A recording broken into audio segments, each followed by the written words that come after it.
I've got a question for you. Are you one of the 99% of women who have been in an abusive relationship who is also suffering in your day-to-day life because of financial abuse? If you have answered yes, then you're not alone. As I said, 99% of women who have been in an abusive relationship have been financially abused.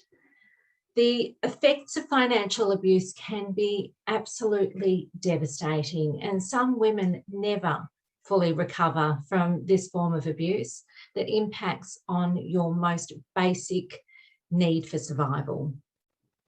Knowing firsthand from my own experience what it is to be one step away from homelessness at more than one point in my own life because of the financial abuse in the abusive relationship that I was in, makes this episode so important, because I know from my own experience how crucial it is to get the right help at the right times when you need help to heal your life and your bank account. And I know how easy it is to stay in a scarcity mindset long after breaking free from the abusive relationship. And even when you have a savings buffer in place again, and how this scarcity energy can keep you stuck in a cycle of lack and limitation.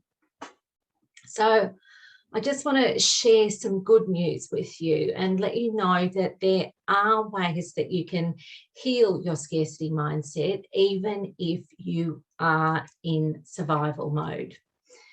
And I wish that someone had given me the knowledge that I have now long ago, so that I would not have taken so long to understand the key elements I needed to learn to heal my own life and my own scarcity mindset.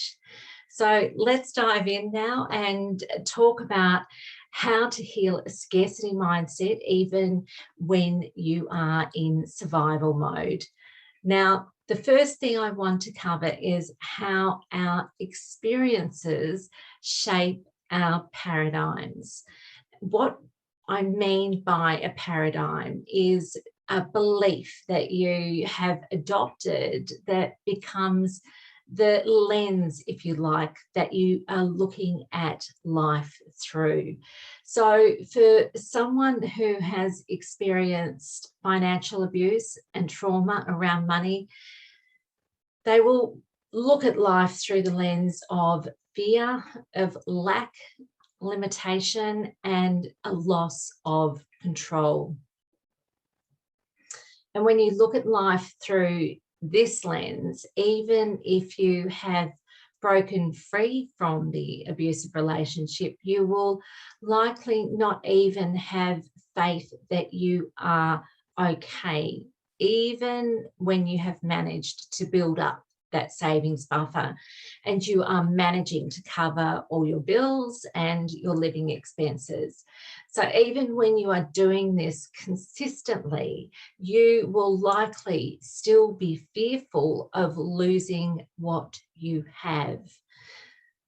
And if this is you, okay, you may even find that you always seem to have a big unexpected expense that comes up just when you hit an amount in your account that makes you feel like you can just relax a little bit about your finances, and you are just taken straight back to where you started again because of this unexpected expense that's just come up out of the blue. So these kinds of experiences are quite common. You might look at this glass ceiling that you have unintentionally created subconsciously because your subconscious mind is still convinced that your norm is just scraping by. Your subconscious mind isn't trying to sabotage you either, not at all. Even if it might appear that that's what's happening, or it might feel that way, your subconscious mind is actually trying to protect you and keep you safe. I know that that sounds really counterintuitive. It might even sound a bit crazy. How can your subconscious mind think it is protecting you by keeping you in survival mode? Now, the logic behind this is that your subconscious mind has grown super accustomed to you surviving with the bare minimum. So your subconscious mind is bound to keep you at that level because it believes that you can and will survive at this level. This is what it is accustomed to. And this is further reinforced when you start feeling fearful every time you start seeing money coming in, because you fear losing it. So the subconscious mind picks up on your fear and helps you energetically manifest situations that will help you lose that money again. So one of my favorite quotes by Einstein, of which there are many, is everything is energy, and that's all there is to it. Match the frequency of the reality you want, and you cannot help but get that reality. It can be no other way.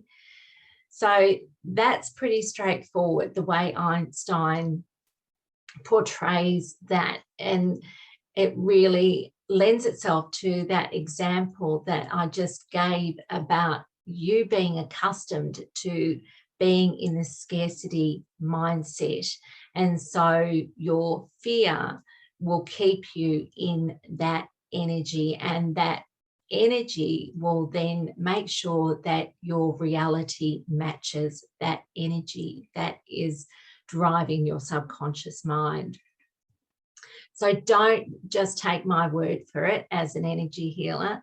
Take it from one of the most brilliant minds of recent times, Einstein. He was absolutely remarkable in his thinking, in not only scientifically, but in his philosophies on life. Absolutely amazing.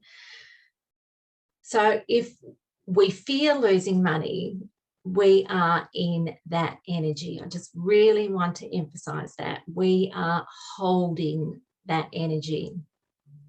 And our subconscious mind absorbs this energy and has no other choice but to recreate more of the energy in terms of our experience. So I just want to use an example from my own life. For a long time, my money story was that I could just keep my head above water. I could just manage to pay the rent. I could just manage to pay the bills, albeit that I would need to ask for extensions or, get onto extended payment plans to pay off those bills. And I could still just manage to put food on the table most of the time and get basic medicines. I always found ways to just manage, just scrape by. I had no line of credit because I'd lost my home. That was my only asset of any substantial value. And this destroyed my credit rating for 7 years. I was unable to even access a credit card. And this I knew was a godsend, because if I had a credit card, I would have dug a deeper hole for myself. it would have been super, super easy for me to justify spending on my credit card for things that I felt we needed. But I am so glad that I managed to scrape by during these times without using a credit card, as it taught me valuable skills to manage life with the basic level of income that I had. And living within your means is something that many people have no idea how to do. And it's not their fault. It's the society that we live in that teaches people to live with not within their means. And I'll go into that further